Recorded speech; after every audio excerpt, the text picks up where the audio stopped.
It's another Sunday, it's another brawl, what are we doing? Nonsense Rumble! That's absolutely right. Rick, what is the category for today? We're doing Mecha and Gurren Lagann is banned. Yeah, so for those of you who are unfamiliar with the way the show works, we pick a category and we pick characters that fit that category and argue why our choice would beat the other. Sometimes we put special caveats such as X character is banned. Rick immediately said upon the suggestion of Mecha to ban Gurren Lagann, and I was like, okie dokie. Yeah, because it's bullshit. It just ramps up until it is super galaxy size. It's larger than some galaxies, and it's nuts. Yeah, it's banned. Yeah, so if you're expecting Gurren Lagann today, there is the door. We acknowledge that it is bullshit and therefore will not be chosen today. There, are you happy? Cool. With that disclaimer out the way, Rick, do you have an honourable mention today? My honourable mention is just one after my own heart, and it is Dragon Zord. We love her, but she gets rinsed by the first monster of the next season, which, you know, if any of our picks could get rinsed by Rito Revolto, then we wouldn't be picking it. That's very fair. However, I still think the Dragon Zord's better than the Tiger Zord. You might be right. That said, I'll put it this way, Rick. The Dragon Zord went toe-to-toe with Godzilla for about 5 minutes. It still got fucked up, but it managed to last 5 minutes. True. Yeah, fair enough. I do like the idea of combining the two, though, because they kind of fit. Because Dragon Zord is essentially a cape when you turn it into when you combine it with something else, whereas Tiger Zord becomes like the new core robot. So what you're saying is you want a chest and a cape versus whatever anyone else picks. Yeah. Dude, we should try and rope in a third member for this for next year. The new gimmick for the Rumble is every match is a freeway. Oh yeah, you've got a triple threat for every match. Yeah. If the third guy wins, they get to decide a review, but they don't have to show up on it. Yeah. Yeah, go do Voltron. Get fucked, everybody. There you go. That's your pick if you win. Yeah, maybe. Rick has if we can find it. Rick has suggested Voltron in the past, and I've just gone, really don't want to, though. Yeah. Actually, no, I have found it. It's moved to Amazon, so that appears to be what DreamWorks is doing. Weird. I thought they were going to Paramount. Yeah, I thought that too, but maybe that's what they're doing in the UK. They're just using Amazon as a storefront, so you can buy the things through it. Yeah, fair enough. Anyway, Rick, yes. Before we started, I actually informed you I don't have an honourable mention today, so let's jump straight into the actual picks. Who are you putting in the ring, sir? Yes, so you mentioned when you looked through a list that a bunch of these were Gundams, and well, I picked a Gundam. Oh, I might have a chance then. Yeah, I have specifically picked Gundam Epion. This looks like if a villain Digimon designed their own mech to look vaguely like them. You know what I mean? I think I'm familiar with this Gundam. The name rings a bell. It's the one that looks. It's like red and black. It's got wings. It transforms into a dragon plane. Its gimmick is that it has the strongest anti-range defenses in the entire Gundam universe at that point. Just very quickly, Rick, I googled it, and because it's a Gundam, first of all, yes, I do absolutely recognise this design, especially the whip, as yes. Iconic. But because it's a Gundam, when you say Gundam Epion, do you mean the OZ13MS? Maybe. It's something that's always been a pain in the arse when it comes to looking up Gundam, is the Gundam fans on their Wikipedia pages absolutely insist on putting the model number down first before the actual name. Yeah, because when you buy a toy of it, there's probably about 7 different versions of it. You know what? You're not wrong. So if I'm picking one, it's going to be the Endless Waltz version, because that's just the ultimate version of the same thing, where the wings get turned on and they get photons and everything, and the sword can get turned into the Zweihander mode, where, yeah, the Epion Gundam doesn't have any ranged weapons, but does it really need one when its sword is 20 times as long as it is? I'd say it does need ranged weapons, yeah. It's still a Gundam. Yeah, it's not a swordum, it's a Gundam, yeah. Fucking its two boo, get out, leave. Its two main weapons are the beam sword, which a lot of Gundams have, and the heat rod whip, which is it's shown as being able to just tear through normal jobber Gundams with one hit takes 3 in one go. Yeah, but I appreciate what you're saying. You're hyping up your pick because it's your job, but yeah, you can say that about literally any Gundam's weapons, including Char's Gundam, which is such an old model. It doesn't have anything fancy, story, but it still fucking wrecks shit. Yeah, like, I looked at the ones that Shaw picks, and I'm like, these are all cool. I enjoyed playing as all of them. However, yeah, I'm going back with Zex's. I do want to point out, I also looked at Char's Gundams, because I was like, I want to pick one of Char's, because Char is such a dickhead. Yeah. But because I was looking at a list of everything that he's used, it included the command of straight up starships, and then also this little fucking scooter thing that looks like a shark. Oh yeah, and one time he pilots a ball, and Ball is like the jobber of that series, and Shah makes it work because he's Shah. Yeah, it's one of those where if you pick something because Shah pilots it, you're not actually picking the mecha, are you? Yeah, you're picking Shah. Yeah, and that's not fair. Yeah. Char, we cannot understate how bullshit Char is. Yeah, there was a translation error in that in Japanese it's something like it's 13% faster because, it's a custom model and that's why he paints it red and that's the one he picks. In English, they translated it as 3 times faster. I also want to point out that Rick saying that he's chose to paint it red, it's like, Shah is Orc confirmed. Oh, yeah. In fact, the Orcs might have gotten it from Shah. You're not wrong. They found a fucking old manga in the trash, because that's where it belongs. Yeah. And, Yeah, I also like the idea of, like, some Orc just wearing a helmet that looks like Shah's, not because it's a samurai, but because it's Shah. I want that model right now. Oh, Games Workshop, book it. Grasnable, yeah. Yeah, I love it.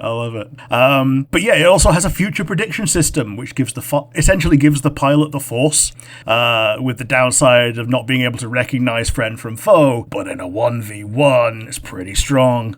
But yeah, that's me and all of my bulling up of the Gundam Epion done. How about you? What's your pick today? Yeah, we got very much sidetracked talking about Shah.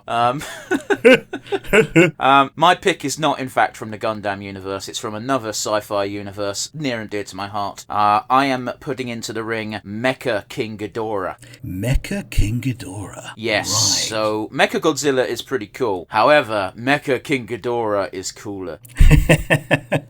Yeah. So Mecha King Ghidorah is basically the corpse of... Well, it depends which version. I'm going to go with this version. It's basically the corpse of King Ghidorah, but turned into a robot. Except, depending on which version you get, depends on how mecha it is. Some of it's still organic. The version that's near and dear to my heart has the center head is a mecha head, but the 2 extra heads are still regular King Ghidorah heads. So 3 heads are better than 1, aren't they, Rick? They are indeed. Yeah.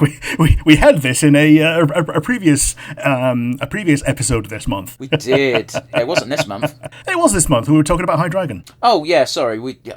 Okay, that means like 2 months in a row and 2 times in this month we've used that exact phrase. Anyway, the mecha part is of course controlled by human or 2 psychic aliens, depending on which version we've got. But best of all, no matter which version it is, the 2 organic Ghidorah heads still think for themselves. Right. Okay. Yeah. Now, obviously, they still work as a team, more or less, the 3 heads, but the alien heads will likely have different strategies to the human mind. Yeah, so here's the thing. The problem with Godzilla is that usually the only thing that can fight a kaiju is another kaiju, right? Or a giant robot. Oh, yeah, because normal human weaponry is essentially ineffective.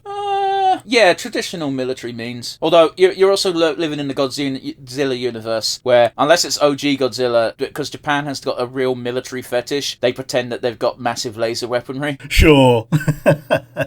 So, here's the deal, like Jet Jaguar.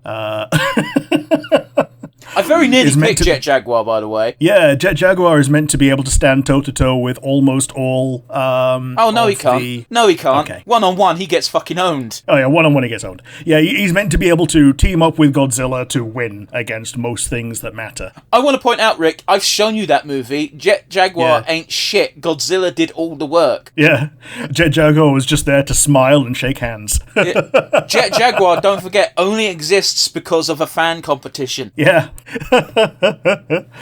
And is just like randomly incredibly popular in the US. Nobody knows why. Well, no, everyone knows why. It's the stupid fucking song. Yeah, and the smile. Jet Jaguar's fucking terrifying.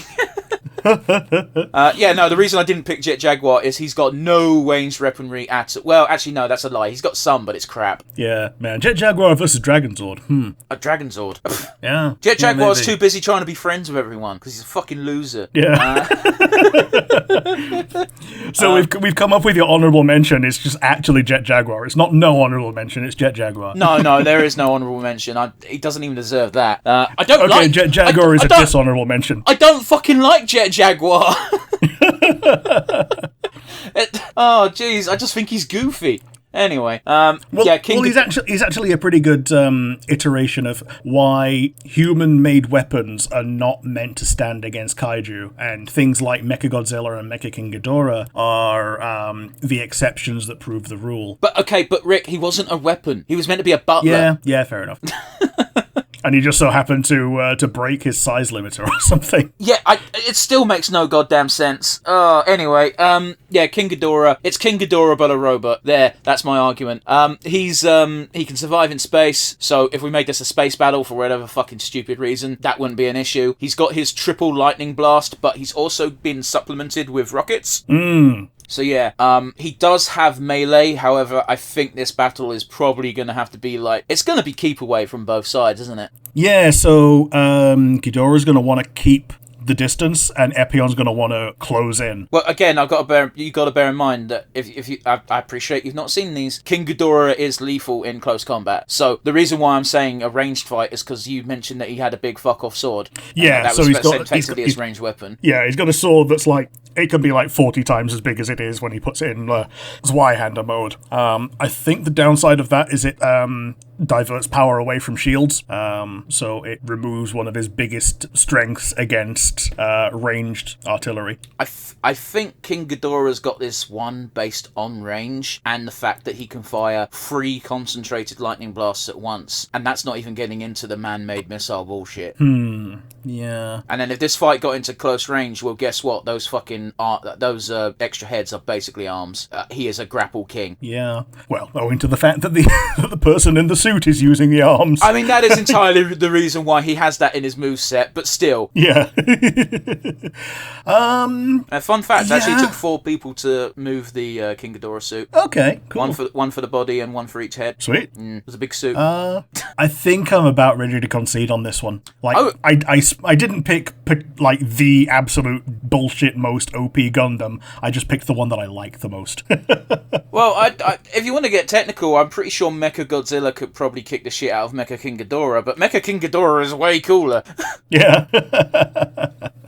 Yeah. So, I probably could have picked a Gundam that wins, but I think we've got a better match on this way, and I think Mecha King Ghidorah beats Gundam Epion. Do you want to make it official? Ding ding! Mecha King Ghidorah wins! I think I know what movie we're doing for Kaiju Sunday for Devon's birthday. No, I'm kidding. Well, that movie requires 3 movies of homework. Oh man, a homework month. We're not doing that. I would not make you watch an entire month's worth of kaiju movies just for my fucking own amusement. It's the same reason why I never suggest wrestling. Sure. Yes, Mecha King Ghidorah. Fuck me, I forgot. But the Mecha part in wins. He's great. King Ghidorah is just fun in general, and I don't know when else I'd ever be able to bring up Mecha King Ghidorah because he's in 2 movies at most. Yeah, and the thing is, I know Ghidorah most from PSO when they did a pastiche of it with Trained Ghidorah. Was it actually called that? Yeah, Trained Ghidorah. Jesus. And yeah, the heads were trained. That is dumb. But yes, that's another Rumble in the books. Join us again next week for something a bit non-stoppy. Yeah. Bye, everybody.